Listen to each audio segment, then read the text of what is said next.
Book है सबके पास? ठीक है, चलिए शुरू करते हैं। Chapter number 4, executive.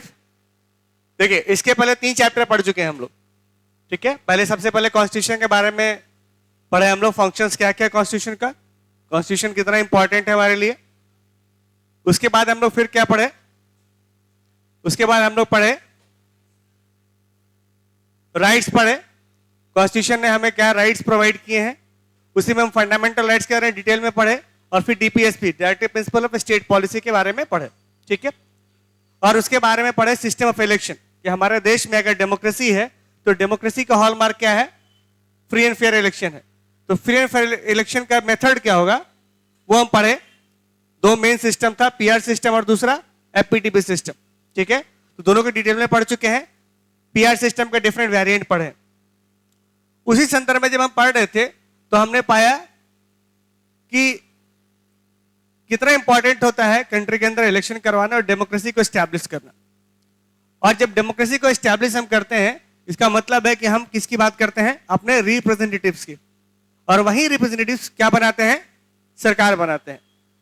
तो आज हम पढ़ने जा रहे हैं सरकार के बारे में, यानी गवर्नमेंट के बारे में, और गवर्नमेंट के डिफरेंट विंग्स में से एक विंग के बारे में पढ़ने जा रहे हैं। अब देखिए, 6th 7th 8th क्लास में या 9th क्लास में भी आपने पढ़ा होगा कि सरकार को 3 पार्ट में डिवाइड कर देते हैं।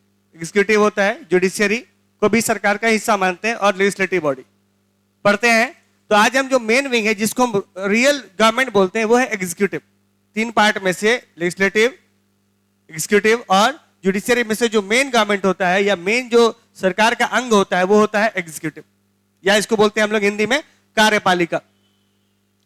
अब इसका फंक्शन क्या होता है, क्यों इंपॉर्टेंट कहा जाता है ये, क्योंकि जितने भी रूल्स रेगुलेशन बनाए जाते हैं, जितने भी पॉलिसीज बनती हैं, या जितने भी कानून बनते हैं पार्लियामेंट के अंदर, उन सबको लागू करने की जिम्मेदारी किसकी होती है, एग्जीक्यूटिव की। तो अगर ये बॉडी नहीं हो या बॉडी वीक हो तो रियल तौर पर हम कानून को इंप्लीमेंट कर ही नहीं पाएंगे। यानी कानून का इंप्लीमेंटेशन किसके हाथों में होता है, एग्जीक्यूटिव के हाथों में होता है। अगर एग्जीक्यूटिव ना हो तो कानून का कार्यान्वयन या कह सकते हैं इंप्लीमेंटेशन या एग्जीक्यूशन भी नहीं होगा। देखिए, कानून बनाए जाते हैं पेपर पर, लेकिन उसको धरातल पर कौन उतारेगा, ये उतारेगा एग्जीक्यूटिव। और अभी अब जितने भी इंपॉर्टेंट पर्सनालिटीज देख रहे हैं, चाहे वो प्रेसिडेंट है, चाहे आपके प्राइम मिनिस्टर होंगे, चाहे वो आपके डिफरेंट काउंसिल ऑफ मिनिस्टर्स होंगे, वो सब किसका हिस्सा होंगे, वो सब होंगे एग्जीक्यूटिव का। तो जैसे हमारे दिमाग में एग्जीक्यूटिव आ जाएगा, हम समझ जाएंगे हम prime minister, president, council of ministers की बात करने जा रहे हैं, और वाइस प्रेसिडेंट भी ऑब्वियसली, वो सारे इस केस से हैं। तो इस चैप्टर में क्या पढ़ने जाएंगे, जैसे साफ साफ लिखा हुआ है कि इस चैप्टर में 3 ऑर्गन्स हैं। हम पढ़ चुके हैं पहले भी कि सरकार के 3 प्रमुख अंग होते हैं, या they are 3 different organs of the government, legislative, executive and judiciary.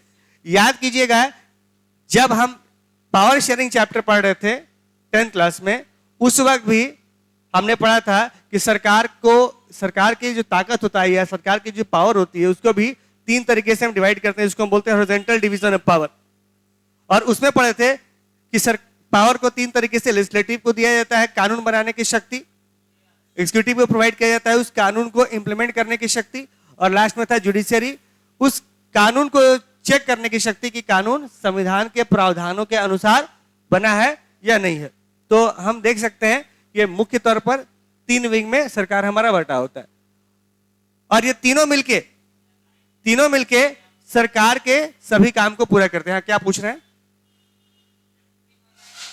बता रहे हैं, पहले इसको कंप्लीट कर लीजिए फिर उस पर आएंगे। अभी न्यू चैप्टर स्टार्ट हो गया, उस पर आएंगे फिर से आप सवाल पूछ लीजिएगा, कोई दिक्कत नहीं। Maintain law and order and look after the welfare of the people, ठीक है। तो सरकार का मुख्य काम क्या होता है, लॉ एंड ऑर्डर को मेंटेन करना, और मुख्य तौर पर लोगों की भलाई के बारे में, लोगों के कल्याण के बारे में सोचना या कल्याण के बारे में कार्य करना। The constitution ensures that they work in the coordination with each other and maintain a balance among themselves. फिर याद कीजिएगा चेक एंड बैलेंस थ्योरी, इसमें यह भी पढ़े थे हम लोग कि सरकार के तीनों अंग के बीच में क्या होता है, कोऑर्डिनेशन की जरूरत होती है, समन्वय की जरूरत होती है। नहीं तो तीनों क्या होंगे, अलग अलग डायरेक्शन में काम कर रहे होंगे, तो तीनों में क्या हो, कॉन्फ्लिक्ट होगा। तो हम अगर जन कल्याण की बात करते हैं तो सरकार के तीनों अंग जो हैं ये मिलके कार्य करेंगे, ये कोऑर्डिनेट करेंगे, और तभी जाके हमारे कंट्री में सरकार वास्तविक रूप में कार्य कर सकेगी। अब सोच के देखिए, अगर लेजिस्लेटिव बॉडी यानी पार्लियामेंट कानून बनाए ही नहीं, तो अगर वो कानून ही नहीं बनाए या बिल ही पास नहीं करे तो क्या कानून बन सकता है? नहीं बन सकता है, क्योंकि कॉन्स्टिट्यूशन ने उसको सेपरेट काम दिया कि भाई आपका काम एक ही होगा कि आप क्या कीजिएगा, बिल पास करवाइएगा और यहाँ पर कानून बनाइएगा। ठीक है, या मान लीजिए कानून जो पार्लियामेंट ने बनाया और जो एग्जीक्यूटिव लागू करने जा रही है वो कानून क्या है, गैर संवैधानिक है या असंवैधानिक है, तो क्या किसका जुडिशरी का कर्तव्य नहीं होगा कि उसको वहीं पर रोक दे, उसको स्ट्राइक ऑफ कर दे?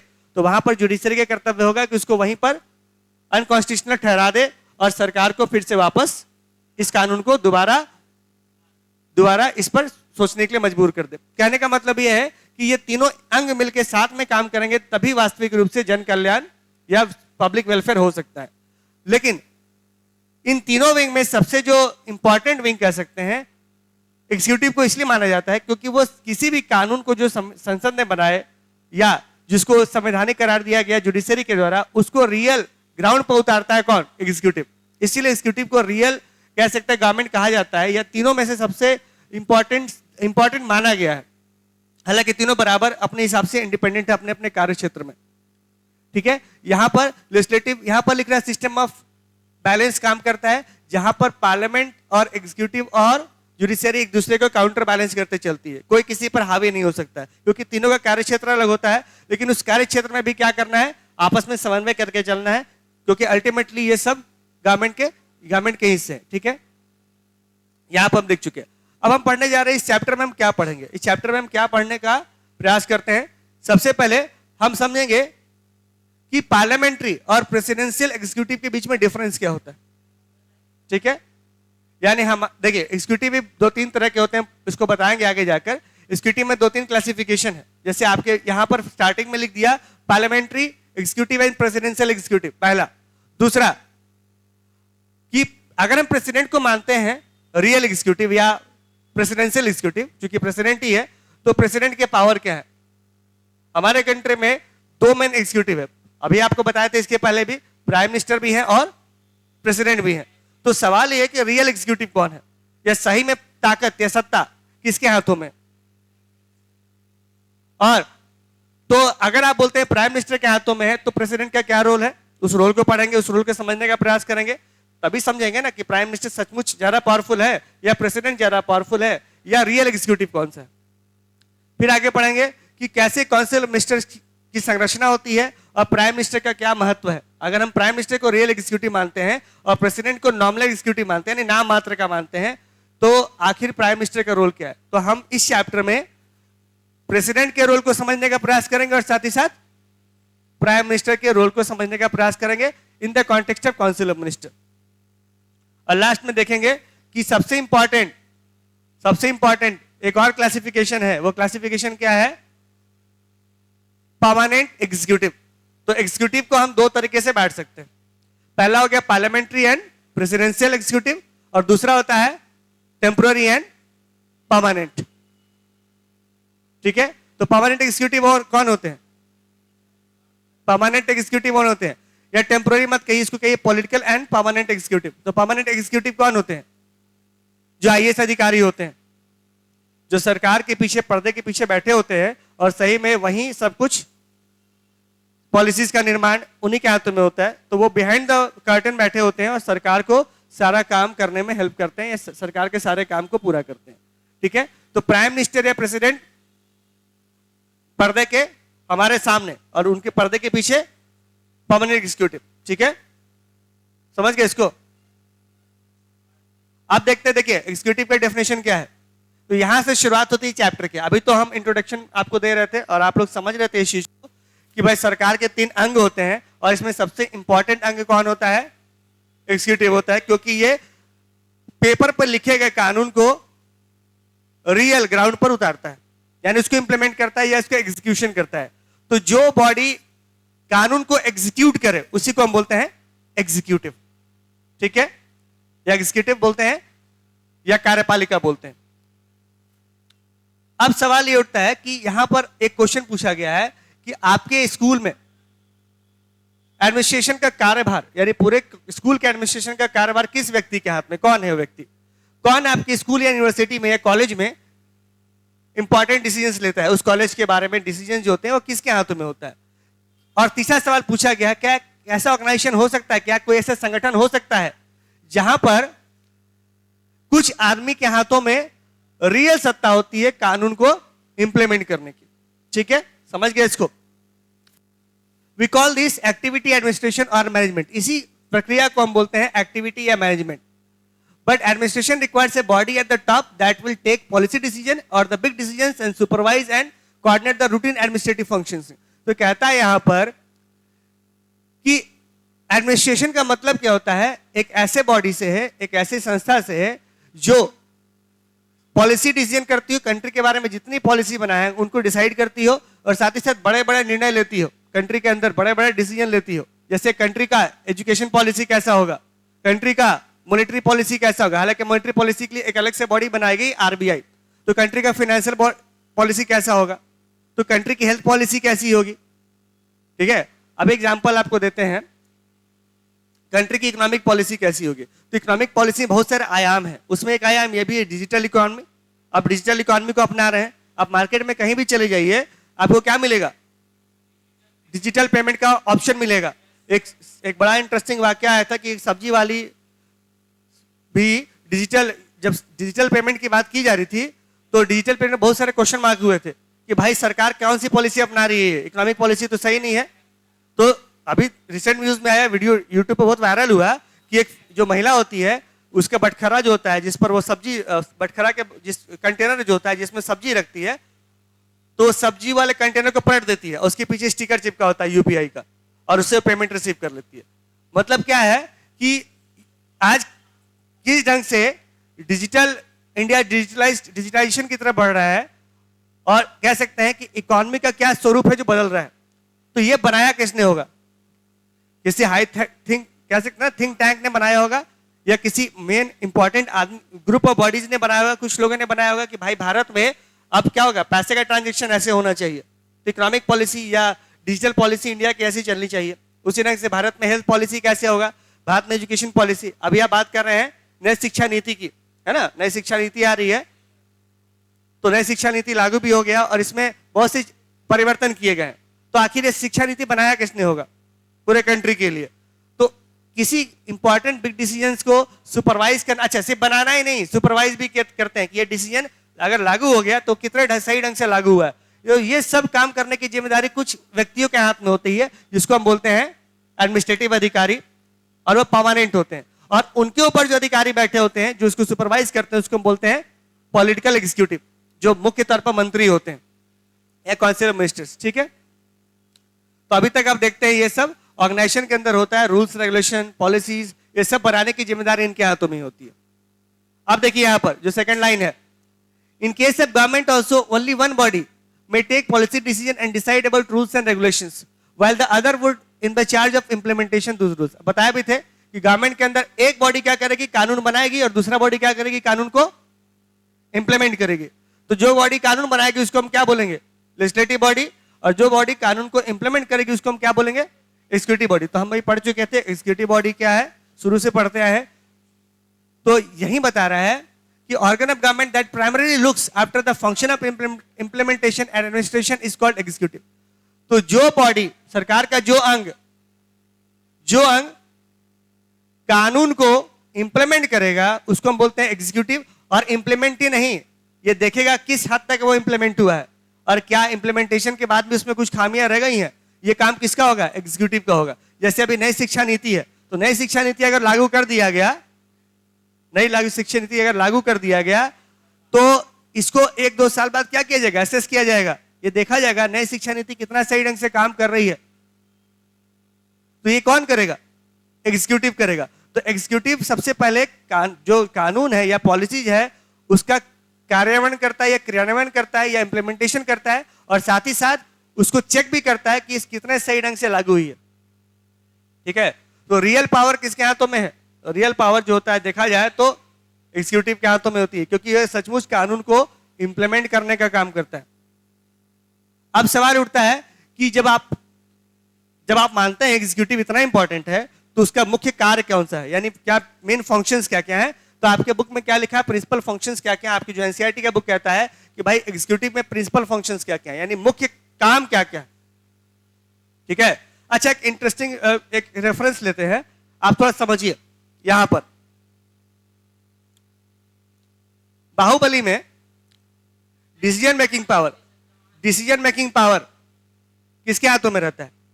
बाहुबली में लास्ट में एक सीन है जिसमें कहा जाता है जो राजा रहता है, वो राजा जो बनता है कौन है, भल्लाल देव। भल्लाल देव को कहा जाता है कि तुम ऑर्डर क्यों नहीं देते हो, सीधे बाहुबली को मरवा दो, तुम तो अब राजा हो, तुम्हारे हाथ में क्या है, सत्ता है। तो बोलता है ठीक है हम ऑर्डर दे सकते हैं, लेकिन सिर्फ ऑर्डर देने से कुछ नहीं होगा, इसको इंप्लीमेंट कौन करेगा? तो शिवगामिनी देवी जब बोली कि तभी इंप्लीमेंट होगा। समझ रहे बात को? तो वो बेचारा क्या हो गया, नॉमिनल हो गया, मतलब वो सिर्फ नाम के लिए हो गया राजा। इंप्लीमेंटेशन पावर शिवगामिनी देवी के हाथ में था। वो जब बोली कि तभी बाहुबली को मारा जाएगा, तभी ना कटप्पा ऑर्डर लेता है शिवगामिनी देवी से और बाहुबली को मारता है जाकर। तो राजा से ऑर्डर नहीं लिया, बल्कि वो उस फीमेल से ऑर्डर लिया जिसके हाथों में रियल पावर था। तो एग्जीक्यूटिव भी को भी आज जब पढ़ेंगे ना आगे, तो दो पार्ट में पढ़ेंगे। एक होता है रियल एग्जीक्यूटिव जो प्राइम मिनिस्टर होते हैं, जिनके हाथ में रियल सत्ता होती है, और एक होता है आपका नॉमिनल जिसको प्रेसिडेंट बोलते हैं, जो सिंबॉलिक होते हैं। ठीक है, खैर तो सबसे पहले समझिए प्रिंसिपल फंक्शंस क्या क्या होते हैं इसके एग्जीक्यूटिव का। और इसके बाद नीचे लिखता है एग्जीक्यूटिव क्या है, गवर्नमेंट का एक ऐसा ब्रांच है जो रिस्पॉन्सिबल किसके लिए होता है, लॉ के इंप्लीमेंटेशन के लिए। साफ साफ दे दिया गया है, पॉलिसीज के इंप्लीमेंटेशन के लिए। जिस पॉलिसी और लॉ को कौन बनाता है, जिस पॉलिसी और लॉ को कौन बनाता है, लेजिस्लेटिव बॉडी। अरे खाना बनाने वाला खाना सर्व नहीं करता होटल में, उसका अलग काम है, खाना बनाना है। और जो सर्व कर रहा है उसका अलग काम है, नौकर नहीं बोलते हैं उसको, उसको वेटर बोलते हैं। ठीक है, और बहुत पढ़े लिखे भी होते हैं उसमें से, कोई जरूरी नहीं है कि आप जिस ढंग से, हाँ बिल्कुल बिल्कुल, तो बहुत जरूरी नहीं होते। 5 स्टार होटल्स में चले जाइएगा, नजर आ जाएगा। तो पॉइंट इज यहां पर समझना है कि जो पॉलिसीज और लॉज लेजिस्लेटिव बॉडी बनाती है उसको इंप्लीमेंट कौन करता है, एग्जीक्यूटिव करता है। इसीलिए हम बता रहे हैं बार बार, सबसे इंपॉर्टेंट विंग यही है सरकार का। The executive is often involve in framing of the policy. यही नहीं तो इंप्लीमेंटेशन के साथ साथ कभी ये पॉलिसीज को फ्रेम भी करती है। और कंट्री में, हर एक कंट्री में ना जो एग्जीक्यूटिव का जो पोजीशन है वो बदलता रहता है। जैसे हमारे यहाँ बताया आपको कि प्रेसिडेंट होता है ना, वो प्रेसिडेंट जो होते हैं वो नॉमिनल होते हैं, मतलब वो नाम के लिए होते हैं, सिंबलिक होते हैं। और रियल एग्जीक्यूटिव कौन होते हैं, प्राइम मिनिस्टर होते हैं, काउंसिल ऑफ मिनिस्टर्स साथ में। काउंसिल ऑफ मिनिस्टर के अंदर प्राइम मिनिस्टर भी आ गए साथ में। और उसी ढंग से बताए थे आपको कि हमारे यहाँ पॉलिटिकल एग्जीक्यूटिव कौन होते हैं, जितने भी मंत्री होते हैं वो पॉलिटिकल एग्जीक्यूटिव कहलाते हैं। और परमानेंट कौन होते हैं, जितने भी आईएएस अधिकारी होते हैं। ठीक है, उसी ढंग से हर एक कंट्री में अपना अपना एग्जीक्यूटिव बॉडी का अपना अपना क्या वर्जन है। देखिए यहां पर कुछ कंट्रीज में प्रेसिडेंट को कहा जाता है एग्जीक्यूटिव, और कुछ कंट्री में चांसलर। जैसे जर्मनी में चले जाइए, वहां पर चांसलर कहलाएंगे, तो उनका चांसलर, तो वो होते हैं एग्जीक्यूटिव, मेन एग्जीक्यूटिव होंगे। तो executive branch is not just about president, prime minister and ministers, it's all about extend the administrative machinery. तो आपको समझना होगा कि जब हम एग्जीक्यूटिव शब्द का प्रयोग करते हैं तो आपके दिमाग में सिर्फ प्रेसिडेंट और सिर्फ प्राइम मिनिस्टर और सिर्फ काउंसिल ऑफ मिनिस्टर या वाइस प्रेसिडेंट नहीं आना चाहिए। उसके अलावा भी एक शब्द और आना चाहिए, वो क्या है, सिविल सर्वेंट्स या आईएएस अधिकारी जिसे बोलते हैं।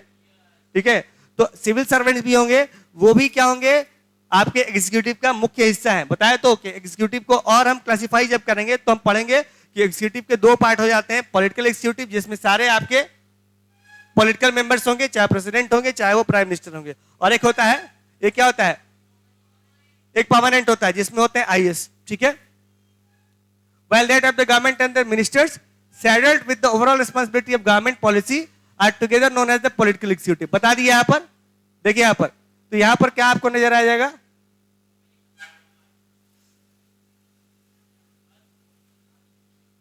देखिए तो एग्जीक्यूशन, अभी तक एग्जीक्यूटिव का क्लासिफिकेशन समझिएगा इसको।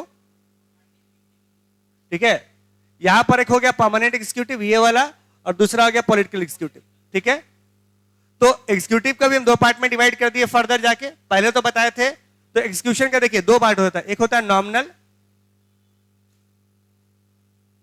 ठीक है, एक हो गया रियल, दो हो गया, और एक क्लासिफिकेशन ये हुआ, और दूसरा क्लासिफिकेशन क्या हो गया, इसी में होगा पॉलिटिकल,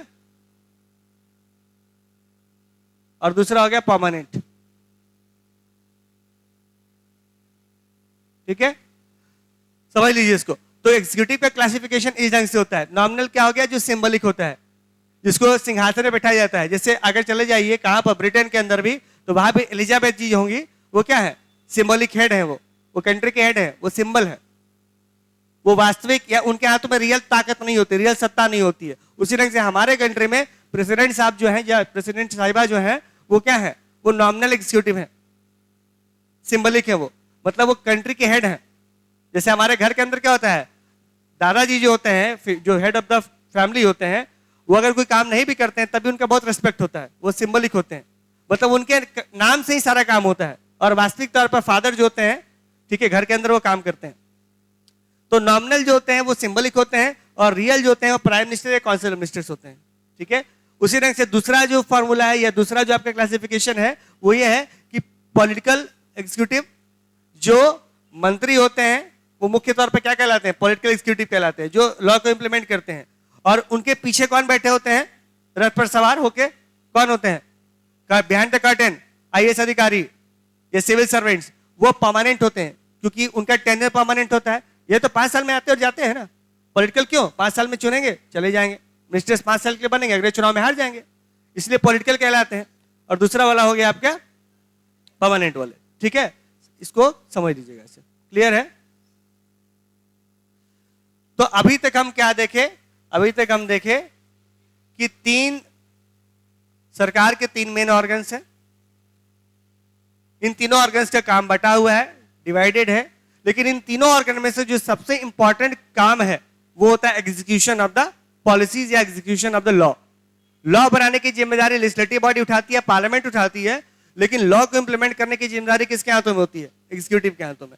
तो हम जो चैप्टर पढ़ने जा रहे हैं वो काफी इंपॉर्टेंट इसलिए भी है क्योंकि हम समझेंगे कि कैसे कोई भी कानून जो बन के तैयार होता है उसको रियल ग्राउंड पर इंप्लीमेंट किया जाता है, या इंप्लीमेंटेशन पावर कैसे कोई व्यक्ति अपने हाथों में लेकर उसको इंप्लीमेंट करवाता है। ठीक है, तो हम आज पढ़ने जा रहे हैं इसी के बारे में डिटेल में।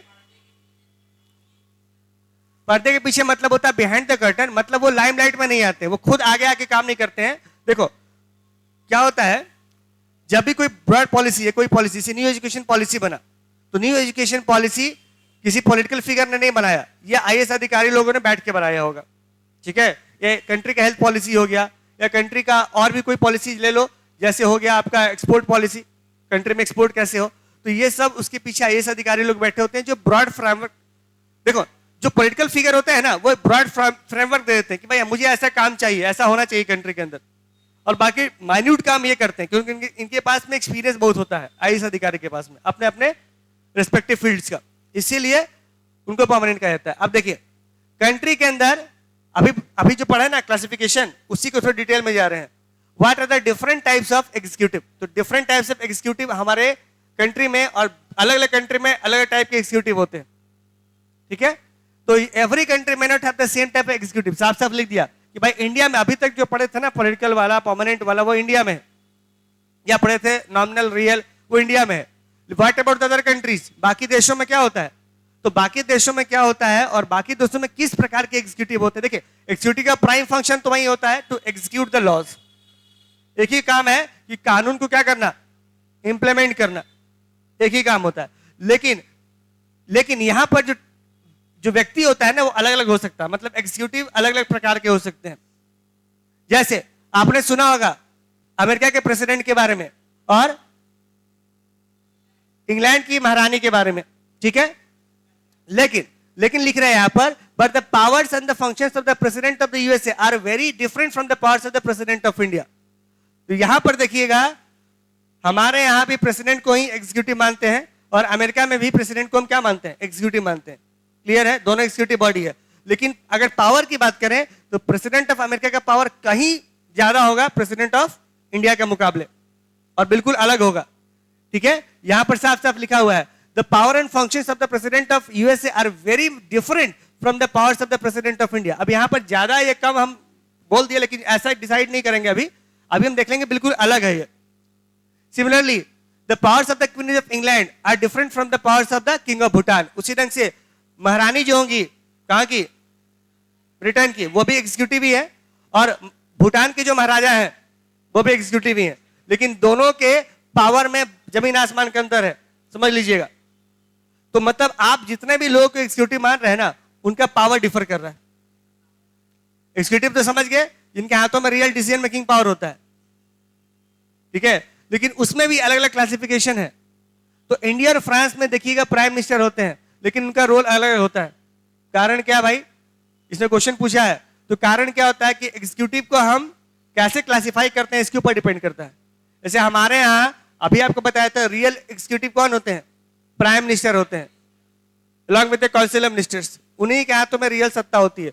जबकि यही अगर आप चले जाते हैं कहां पर, किसी और कंट्री में, ठीक है, तो वहां पर आपको शायद वो पद ही नहीं मिले, पोजीशन नहीं मिले। जैसे अमेरिका में चले जाइए, वहां पर प्रेसिडेंट ही होता है, वो क्या होता है, रियल एग्जीक्यूटिव होता है, और नॉमिनल, वो नॉमिनल भी होता है और रियल भी होता है, मतलब सिंबलिक हेड भी प्रेसिडेंट ही होगा। अभी आए थे ना बाइडेन साहब, हाँ, तो बाइडेन साहब जो आए वो क्या थे, होल एंड सोल है कंट्री के, वो रियल एग्जीक्यूटिव भी हैं और नॉमिनल भी हैं। बट हमारे यहाँ नॉमिनल अलग है, नॉमिनल हो गया प्रेसिडेंट, नाम के लिए सिंबलिक हेड, और रियल कौन है प्राइम मिनिस्टर, काउंसिल मिनिस्टर। तो यही बता रहा है कि अलग अलग कंट्री में ना अलग अलग एग्जीक्यूटिव होते हैं, अलग अलग उनको पावर मिला हुआ है। जैसे देखिए भूटान में जो राजा होते हैं उनके पास में रियल पावर होता है, वही सब कुछ डिसीजन लेते हैं कंट्री के अंदर क्या होना है, कैसे होना है। लेकिन वहीं अगर हम बात करें कहां पर, प्राइम मिनिस्टर की बात करते हैं, किसकी, अगर हम रानी की बात करते हैं, जैसे हेड की बात करते हैं ब्रिटेन में, तो महारानी है ना। तो अगर राजा सब कुछ डिसाइड कर रहा है भूटान में, तो रानी को भी डिसाइड करना चाहिए ब्रिटेन में, लेकिन रानी सब कुछ डिसाइड नहीं करती है। डिसाइड कौन करते हैं वहां के, प्राइम मिनिस्टर। प्राइम मिनिस्टर कौन है, अभी आए थे ऋषि सुनक, है ना। तो देखिए उनका इंपॉर्टेंस इतना था, वो आए थे और कितना उनको मान सम्मान दिया गया और कितना वो प्रभावित हुए थे। तो रियल एग्जीक्यूटिव है, वही सब कुछ करेंगे ब्रिटेन के अंदर, पॉलिसीज को डिसाइड, भारतीयों के लिए कैसे उनके साथ एक्सपोर्ट होगा, इंपोर्ट होगा, या क्या रिलेशनशिप रहेगा, वो सब इसलिए हमारे लिए इंपॉर्टेंट है वो, या उनके लिए हम इंपॉर्टेंट हो जाते हैं, ठीक है। इसको देख लीजिएगा, यहां पर देखिए, यहां पर G7 कंट्रीज की बात कर रहा है, लेकिन यहां पर हम बात करते हैं G20 की। तो G20 में देख लीजिएगा, हाँ, अब अफ्रीकन यूनियन जोड़ लिया गया, अब G21 अगले साल से, इस साल तो G20 निकल गया इसका, ठीक है। तो अभी ब्राजील है ना, ब्राजील अगले साल करेगा ना होस्ट, तो ब्राजील जब करेगा तो इसमें अफ्रीकन यूनियन को भी जोड़ दिया गया यहाँ पर, तो उसके हिसाब से हो जाएगा, ठीक है। तो यहाँ पर एक एक्टिविटी दिया हुआ है, इसमें एक्टिविटी में G7 या सार्क कंट्रीज के हेड के बारे में, बट आप इसमें कर सकते हैं, आप G20 या G21 जो है, अभी जो अफ्रीकन यूनियन को इंक्लूड कर लिया गया, उसके जो मेन आपके एग्जीक्यूटिव कौन कौन होंगे उनको कलेक्ट करके आप लिख सकते हैं अपने बारे में। आप इसको थोड़ा समझिए, इसको थोड़ा समझिए। नेक्स्ट पॉइंट क्या है, देखिए अलग कंट्री में ना जो एग्जीक्यूटिव होता है वो अलग अलग तरीके से काम करते हैं, उनका फंक्शन अलग तरीके से होता है। जैसे हमारे कंट्री में अगर हमको रियल समझना है कि एग्जीक्यूटिव कैसे काम करता है, तो सबसे पहले आइडेंटिफाई करेंगे एग्जीक्यूटिव है कौन।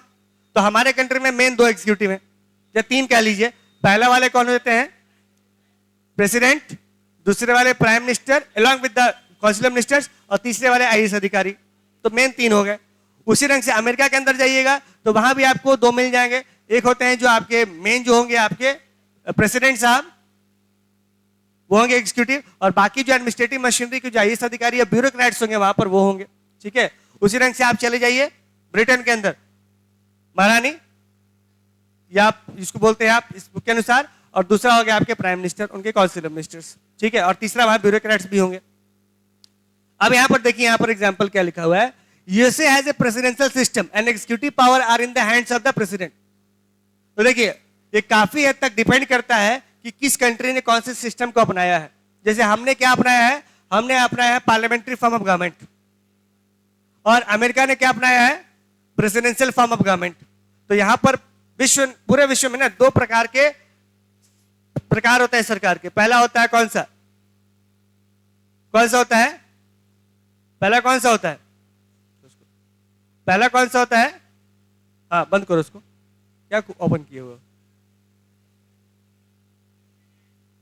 उसको बंद करो, ठीक है। यहां पर समझिए इसको, प्रेसिडेंशियल सिस्टम में क्या होता है, जो प्रेसिडेंट होता है वो हेड होता है पूरे कंट्री का, उसी के हाथों में रियल ताकत होती है, जैसे अमेरिका का प्रेसिडेंट, ठीक है। और उसी ढंग से इंडिया में पार्लियामेंट्री सिस्टम में क्या होता है, क्योंकि इंडिया ने पार्लियामेंट्री सिस्टम अपनाया है, तो पार्लियामेंट में डिसाइड होता है कि सरकार किसकी बननी जा रही है, और जो सरकार बनाएगा ना, जो पार्टी, उसका जो हेड होगा या उसका जो लीडर होगा वही प्राइम मिनिस्टर कहलाएंगे, और उन्हीं के हाथों में रियल सत्ता होगी, वो रियल एग्जीक्यूटिव कहलाएंगे। क्लियर है, समझ गए इसको। तो कनाडा में क्या कहता है, पार्लियामेंट्री डेमोक्रेसी है। अब कनाडा की बात की, अमेरिका की बात कर लिए, अब कनाडा की बात करते हैं। तो कनाडा में क्या है, पार्लियामेंट्री डेमोक्रेसी है। यहां पर कॉन्स्टिट्यूशनल मोनार्की है, where queen Elizabeth II is the formal chief of state and the prime minister is the head of the government. उसी ढंग से फ्रांस में देखिए, यहां पर क्या बता रहा है कि जिस व्यक्ति को हम एग्जीक्यूटिव कहते हैं, क्या वो रियल में एग्जीक्यूटिव है। जैसे हमारे यहाँ दो एग्जीक्यूटिव है, एक प्रेसिडेंट साहब है, दूसरा प्राइम मिनिस्टर साहब है। तो हमारे यहाँ भी एग्जीक्यूटिव दो प्रकार के हैं। उसी ढंग से अगर चले जाइए कनाडा में भी, तो वहां भी है। अमेरिका में जाइए तो वहां पर एक एग्जीक्यूटिव आपको मिलेंगे जो प्रेसिडेंट साहब है। उसी ढंग से फ्रांस में अगर चले जाइए तो both president and the prime minister are the part of the semi presidential system. तो फ्रांस में सिस्टम अलग है। तो देखिए, हर एक कंट्री ने अलग अलग सिस्टम अपनाया, तो उसी कारण क्या होता है, एग्जीक्यूटिव भी अलग अलग व्यक्ति बन जाता है। कहीं पर एक ही एग्जीक्यूटिव है, कहीं पर दो है, कहीं पर तीन है। वो डिपेंड करता है कि उस देश ने किस सिस्टम को अपनाया है। जैसे प्रेसिडेंशियल सिस्टम अगर अमेरिका ने अपनाया तो वहां पर आपको एक मिलेंगे और साथ में ब्यूरोक्रेट्स, जैसे प्रेसिडेंट साहब ही मेन होंगे। इंडिया ने क्या अपनाया, इंडिया ने अपनाया कौन सा सिस्टम, प्रेसिडेंशियल नहीं, पार्लियामेंट्री सिस्टम। तो पार्लियामेंट्री सिस्टम अपनाया तो यहाँ पर प्राइम मिनिस्टर होंगे, काउंसिल मिनिस्टर्स, ठीक है, जो रियल एग्जीक्यूटिव होंगे, और साथ में ब्यूरोक्रेट्स मिलेंगे उनको। और प्रेसिडेंट साहब भी होंगे, वो होंगे नॉमिनल, मतलब नाम के लिए होंगे, सिंबलिक होंगे, ठीक है। अब यहां पर समझिए, यहां पर थोड़ा समझते हैं। फ्रांस में क्या है, प्रेसिडेंट और प्राइम मिनिस्टर ये दोनों क्या है, सेमी प्रेसिडेंशियल सिस्टम का हिस्सा है, मतलब दोनों पावरफुल व्यक्ति होते हैं। तो फ्रांस में सिस्टम थोड़ा अलग है, वहां पर प्राइम मिनिस्टर को ही सारा पावर नहीं दिया गया है और ना ही प्रेसिडेंट को सारा पावर दिया गया है। अमेरिका में क्या है, सारा पावर किसके हाथ में है, प्रेसिडेंट के हाथ में। इंडिया में सारा पावर किसके हाथ में है, मैक्सिमम पावर, सारा पावर मतलब maximum power prime minister, council ministers. और अगर फ्रांस की बात करेंगे तो, फ्रांस की बात करें तो किसके हाथों में है, फ्रांस से बात करेंगे तो प्रेसिडेंट के हाथों में भी है और प्राइम मिनिस्टर के हाथों में भी है, ठीक है। Japan has a parliamentary system with the emperor as the head of the state and the prime minister as the head of government. अब समझिए इसको, दो शब्द है यहां पर,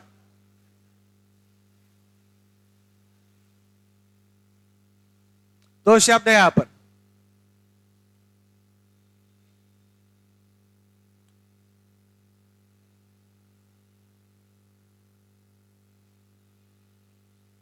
देखिए दोनों को हाईलाइट किए हैं, हेड ऑफ द स्टेट यानी हेड ऑफ द कंट्री, और एक होता है हेड ऑफ द गवर्नमेंट। दो अलग अलग शब्द हैं, ठीक है। ये किसके कॉन्टेक्स्ट में कहा गया, जापान के कॉन्टेक्स्ट में कहा गया। तो जापान में पार्लियामेंट्री सिस्टम है, मतलब वहां चुनाव होता है, सरकार चुने जाते हैं, लेकिन साथ ही साथ वहां पर क्या है, जो महाराजा है ना, एम्परर, वो क्या है, हेड ऑफ द स्टेट है। मतलब उनको बैठा दिया गया है सिंहासन पर कि भाई आप कंट्री के सिंबलिक हेड होंगे, मतलब आपको देख के कहा जाए कि आप रियल हेड है, सिंबलिक हेड है। तो एम्परर को मान लिया कि हेड ऑफ द स्टेट, मतलब घर के मुखिया या उस देश के मुखिया कौन है, हेड ऑफ द स्टेट कौन है, वो है। लेकिन सरकार के मुखिया कौन है, मतलब सरकार चलाते कौन है, दो चलाएंगे।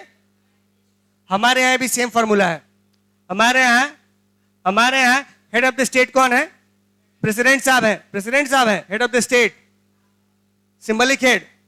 और हेड ऑफ द गवर्नमेंट कौन है, प्राइम मिनिस्टर साहब along with the council of ministers, ठीक है, समझ लीजिएगा। अमेरिका में हेड ऑफ द स्टेट कौन है, प्रेसिडेंट। अमेरिका में, यूएसए में head of the state president और head of the government president, दोनों वही व्यक्ति है। आपको बार बार यही समझाने की कोशिश कर रहे हैं कि दो प्रकार से हम डिवाइड कर सकते हैं। कहीं कहीं एक ही व्यक्ति क्या होता है, वो कंट्री के सिंबलिक हेड भी होता है, उसके हाथ में रियल पावर भी होती है, ठीक है। और कहीं कहीं क्या होता है, दो अलग अलग व्यक्ति होते हैं। जैसे प्रेसिडेंट साहब आप देखिएगा, हमारे यहाँ द्रौपदी मुर्मू जी है, वो बहुत ज्यादा पॉलिटिकली एक्टिव, मतलब अपने हिसाब से अपना स्टेटमेंट रहता है, उनका सब कुछ है। लेकिन रैली करना या किसी पब्लिक के पॉलिटिकल पार्टीज के बारे में बोलना या कानून बनाना उनकी जिम्मेदारी नहीं है। तो रियल किसके हाथों में ताकत है? प्राइम मिनिस्टर के हाथों में। इसीलिए अभी G20 का मीटिंग हुआ होगा, देखे होंगे आप, हेड ऑफ द गवर्नमेंट्स वो सब इकट्ठा हुए थे यहाँ पर, ठीक है। तो आपको याद रखना है कि जापान में अगर एग्जांपल लेते हैं तो वहां पर भी पार्लियामेंट्री सिस्टम है, लेकिन फिर भी जो वहां के एम्परर है, राजा है, वो हेड ऑफ द स्टेट है, और प्राइम मिनिस्टर क्या है? हेड ऑफ द गवर्नमेंट है। ब्रिटेन में हेड ऑफ द स्टेट कौन है? महारानी, और हेड ऑफ द गवर्नमेंट कौन है? Prime minister. Head of the government prime minister, वहीं कौन है? ऋषि सुनक, वो है, ठीक है, ठीक है, समझ गए? ये समझ गए इसको? तो जापान के अंदर देख लिए, फ्रांस के अंदर देखिए, उसके अंदर भी दो अलग अलग बॉडीज हैं। अच्छा, उसी रंग से देखते हैं इटली। अब ऑब्जेक्टिव क्वेश्चन बहुत सा बन जाएगा कि जापान के अंदर पार्लियामेंट्री सिस्टम है या प्रेसिडेंशियल सिस्टम है। अब प्रेसिडेंशियल सिस्टम और पार्लियामेंट्री सिस्टम को हम बाद में डिस्कस करेंगे। अभी आपको इतना ही याद रख लेना है कि प्रेसिडेंशियल सिस्टम में प्रेसिडेंट सर्वोपरि होता है, उसी के हाथ में रियल पावर होता है। जबकि पार्लियामेंट्री सिस्टम में क्या होता है? जो प्राइम मिनिस्टर होते हैं या चुने हुए जो प्रतिनिधि होते हैं, उनके हाथों में रियल सत्ता होती है, याद रखिएगा। इटली की बात करते हैं, इटली में पार्लियामेंट्री सिस्टम है, और प्रेसिडेंट जो होते हैं ना, वहां पर भी वो फॉर्मल हेड होते हैं, वहीं head of the state same, and the prime minister as the head of the government. तो आप देख रहे हैं यहां पर दो वर्ड आपको बार बार नजर आ रहा होगा, head of the state and head of the government. तो हेड ऑफ द स्टेट होता है, यानी कंट्री के सबसे ऊंचे पोजीशन पर कौन बैठा होता है? तो प्रेसिडेंट बैठा होता है। हर एक कंट्री में प्रेसिडेंट साहब बैठे होते हैं, हमारे यहाँ प्रेसिडेंट साहिबा हैं, तो ये बैठी होती हैं, ठीक है, ये बैठे होते हैं, वो हेड ऑफ द स्टेट होते हैं। स्टेट मतलब होगा यहाँ कंट्री, ठीक है, यहाँ पे स्टेट यूपी बिहार मत समझिएगा, पॉलिटिकल साइंस में हेड मतलब यहाँ स्टेट का मतलब हो जाएगा, हाँ, ठीक है। अब प्राइम मिनिस्टर साहब क्या होंगे? हेड ऑफ द गवर्नमेंट होंगे। रशिया की बात करते हैं, as a semi presidential system where president is the head of the state and the prime minister who is appointed by the president is the head of the government। लेकिन बड़ा interesting बात है, Russia के अंदर power किसके हाथों में? अब पुतिन साहब क्या है? तो इसीलिए बोले ना कि वहां पर क्या है, सुनिए, जहां भी प्रेसिडेंशियल सिस्टम होगा वहां समझ लीजिएगा प्रेसिडेंट ज्यादा ताकतवर होता है, ज्यादा ताकतवर होता है। और रशिया में क्या लिख दिया? Semi presidential. क्यों लिखा? क्योंकि वहां प्रेसिडेंट के साथ साथ वहां पर मतलब चुनाव भी होता है, प्राइम मिनिस्टर चुने जाते हैं। तो यहां पर सेमी प्रेसिडेंशियल सिस्टम है, जहां पर प्रेसिडेंट क्या होता है? हेड ऑफ द स्टेट होता है, और प्राइम मिनिस्टर क्या होता है? ये प्रेसिडेंट ही अपॉइंट करता है, ठीक है, और ये हेड ऑफ द गवर्नमेंट होता है। लेकिन रियल में ताकत किसके हाथों में होती है? प्रेसिडेंट के हाथों में। तो आप पूरे कंट्रीज के अंदर देख लीजिए, अभी जितना भी एग्जाम्पल दिए हैं इसमें देखिएगा कि एग्जीक्यूटिव क्या होता है, कोई एक व्यक्ति नहीं हो सकता, पहली बात। दूसरा बात, किसी एक पोजीशन को हम ठहरा नहीं सकते कि यही एग्जीक्यूटिव होगा। जैसे हम बोलते हैं अमेरिका में प्रेसिडेंट है तो इंडिया में प्रेसिडेंट जरूरी नहीं कि एग्जीक्यूटिव होगा, वो प्राइम मिनिस्टर हो सकते हैं। समझ रहे बात को? जर्मनी में आ जाइए, यहां पर पार्लियामेंट्री सिस्टम है, in which president is the ceremonial head of the state and the chancellor is the,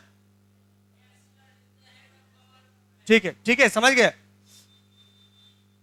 समझ गए इसको? क्लियर है? आ जाना यहां पर उसके बाद, जैसे क्लास खत्म होता है। अब तुम एक्सप्लेन करोगे 10 मिनट तक, ठीक है? समझ गया इसको? तो यहां पर क्या है? क्लियर है? जापान समझ गए, जर्मनी के अंदर समझ गए, head of the parliamentary system में कौन है? हेड ऑफ द स्टेट कौन है? प्रेसिडेंट होंगे, और यहां पर हेड ऑफ द गवर्नमेंट कौन होंगे? चांसलर होंगे। यानी जो प्राइम मिनिस्टर का पोजीशन होता है वो चांसलर ले लिया। तो नाम बदल रहा है, यहां पर काम नहीं बदलेगा, सिर्फ नाम बदलेगा, और यहां पर पोजीशन बदल रहा है।